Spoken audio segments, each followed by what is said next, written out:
formação dos arquétipos quando renascemos aqui. No momento em que o ego está vindo para renascer, ele forma o arquétipo criador de sua forma física no segundo céu, com a ajuda das hierarquias criadoras.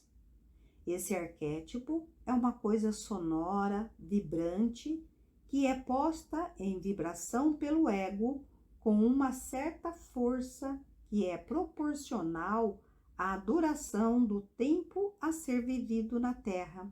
E até que o arquétipo cesse de vibrar, a forma que é construída dos elementos químicos da Terra continuará a existir.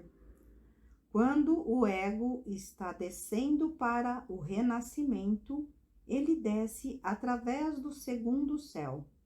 Lá será ajudado pelas hierarquias criadoras na construção do arquétipo do seu próximo corpo denso e instila nesse arquétipo uma vida que durará certo número de anos. Esses arquétipos são espaços ocos e eles têm um som ou movimento vibratório que atrai o material do mundo físico e coloca todos os átomos no corpo para vibrar em sintonia com um pequeno átomo que está no coração, chamado de átomo semente, que, como um diapasão, dá uma afinação a todo o resto do material do corpo. No momento em que a plena vida seja vivida na Terra, as vibrações no arquétipo cessam e o átomo semente é retirado. O corpo denso se decompõe e o corpo de desejos, no qual o ego vai funcionar no purgatório e primeiro céu, assume a forma do corpo denso. Então, o ser humano começa seu trabalho de expiar seus maus hábitos e atos no purgatório, assimilando o que é bom de sua vida no primeiro céu. Os parágrafos anteriores descrevem as condições normais quando o curso da natureza não é perturbado, mas no caso do suicídio é diferente. Nesse, o ser humano tirou o átomo semente, mas o arquétipo oco ou vazio ainda continua vibrando. Ele se sente como se estivesse vazio e experimenta um sentimento corroendo por dentro que pode ser comparado às dores de uma fome intensa. O material para a construção de um corpo denso está ao seu redor, mas tendo em vista que não possui o medidor do átomo semente, é impossível para ele assimilar essa matéria e construí-la num corpo. Esse terrível sentimento de vazio dura o tempo que deveria durar sua última vida terrestre.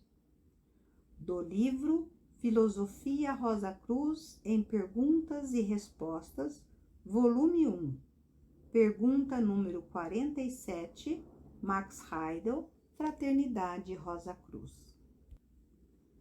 A lei de causa e efeito é o árbitro que determinará como a vida deve ser vivida e como algumas oportunidades de crescimento espiritual serão colocadas diante do ego em vários momentos de sua vida terrestre. Se essas oportunidades forem aproveitadas, a vida continuará pelo caminho reto, mas, se for ao contrário, será divergida, por assim dizer, para um beco sem saída, onde a vida será findada pelas hierarquias criadoras, que destruirão o arquétipo no mundo celestial. Assim podemos dizer que a duração de uma vida terrena poderá ser abreviada se negligenciarmos as oportunidades. Há também a possibilidade, no caso de algumas pessoas, quando a vida foi vivida intensamente e onde a pessoa se esforçou de todas as maneiras para viver de acordo com as oportunidades dadas, de adicionar mais vida no arquétipo, e assim a existência poderá ser prolongada, mas, como foi dito, somente em casos excepcionais. Do livro Filosofia Rosa Cruz em Perguntas e Respostas, volume 1, pergunta número 58, Max Heidel, Fraternidade Rosa Cruz. Alterações nos arquétipos.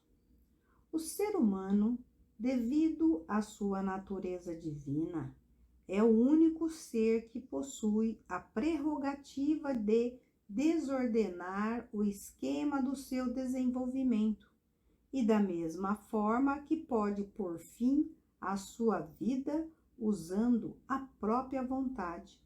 Assim também pode pôr um fim à vida do seu próximo antes que o tempo dele tenha findado. O sofrimento do suicida seria também o sofrimento das vítimas do assassinato, pois o arquétipo do seu corpo estaria juntando material que lhe seja impossível assimilar.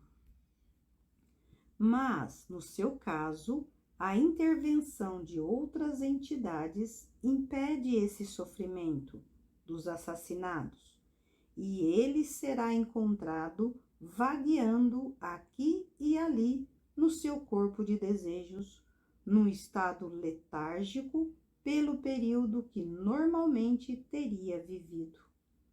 Do livro Filosofia Rosa Cruz em Perguntas e Respostas, volume 1, pergunta número 60, Max Heidel, Fraternidade Rosa Cruz.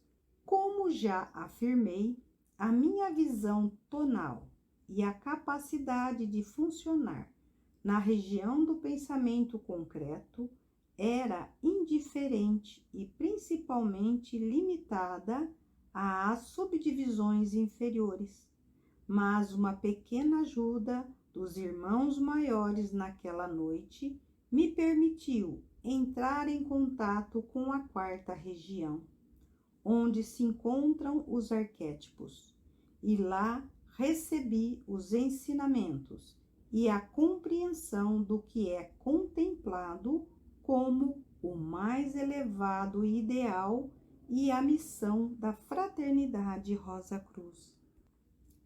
Vi nossa sede e uma multidão de pessoas vindo de todas as partes do mundo para receber os ensinamentos. Vi-os saindo dali para levar bálsamo aos aflitos próximos e distantes, ao passo que neste mundo é necessário investigar, a fim de descobrir alguma coisa. Lá, a voz de cada arquétipo traz consigo, como ao mesmo tempo que impressiona a consciência espiritual, o conhecimento de que esse arquétipo representa. Assim, naquela noite, recebi um entendimento que está muito além do que minhas palavras podiam expressar, pois o mundo em que vivemos se baseia no princípio do tempo, enquanto no reino superior dos arquétipos tudo é um eterno agora. Esses arquétipos não revelam sua história como esta é narrada, mas produzem sobre a consciência uma concepção instantânea de toda a ideia, muito mais clara do que poderia ser transmitida em palavras. Do livro Ensinamentos de um Iniciado, capítulo 21, parte 2, Max Heidel, Fraternidade Rosa Cruz. A região do pensamento concreto.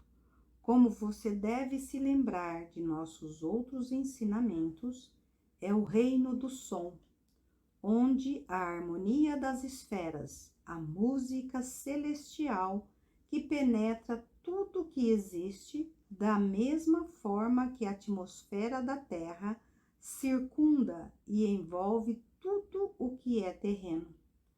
Pode-se dizer que nessa região tudo está envolto e permeado de música. Vive e cresce pela música. Lá, a palavra de Deus soa adiante e forma todos os vários modelos que mais tarde se cristalizam nas coisas que nós contemplamos no mundo terrestre. No piano, 5 teclas escuras e 7 brancas formam a oitava. Além dos 7 globos, nos quais evoluímos durante o dia de manifestação, há 5 globos escuros que atravessamos durante as noites cósmicas. Em cada ciclo de vida, o ego retira-se por um tempo para o mais denso desses 5, isto é, o caos, o mundo sem forma, onde nada permanece salvo, a não ser os centros de força conhecidos como átomos semente. No início de um novo ciclo de vida, o ego desce novamente na região do pensamento concreto, onde a música das esferas imediatamente faz vibrar os átomos semente. Há 7 esferas, os planetas de nosso sistema solar. Cada um tem sua nota-chave e emite um som diferente de todos os outros planetas. Um ou outro dentre eles vibra em particular sincronia com o átomo semente do ego, que então busca a encarnação. Então, esse planeta corresponde à tônica da escala musical. E embora os tons de todos os planetas sejam necessários para construir um organismo completo, cada um é modificado e feito para adaptar-se ao impacto básico dado pelos planetas mais harmoniosos, que é, portanto, o regente dessa vida, sua estrela do Pai. Assim como na música terrestre, também na celestial existem harmonias e dissonâncias, e todos influenciam sobre o átomo semente e ajudam a construir o arquétipo. Assim, as linhas vibratórias de forças são formadas, que mais tarde atraem e organizam partículas físicas, como acontece com esporos ou areias, que formam figuras geométricas sobre uma placa de bronze à vibração de um arco de violino. Mais tarde, ao longo dessas linhas arquetípicas de vibração, o corpo denso é formado e se expressa com precisão a harmonia das esferas, como era tocada durante o período de construção. Esse período, entretanto, é muito mais longo do que o período atual da gestação e varia de acordo com a complexidade da estrutura requerida pela vida que busca a manifestação física. Tampouco é contínuo o processo de construção do arquétipo, pois, sob os aspectos dos planetas que emitem nota, que emitem notas às quais as forças vibratórias do átomo semente não podem responder. Ele simplesmente sussurra sobre as que já aprenderam e, assim, engajado, espera por um novo som que possa usar na construção de organismo que se deseja para se expressar. Portanto, sabendo que o organismo terrestre que cada um de nós habita é formado segundo linhas vibratórias produzidas pela música das esferas, nós podemos entender que as dissonâncias que se manifestam como enfermidades são produzidas primeiramente pela desarmonia espiritual interna. Torna-se mais evidente que, se pudermos obter conhecimentos precisos sobre a causa direta da desarmonia e saná-la, a manifestação física da doença logo desaparecerá.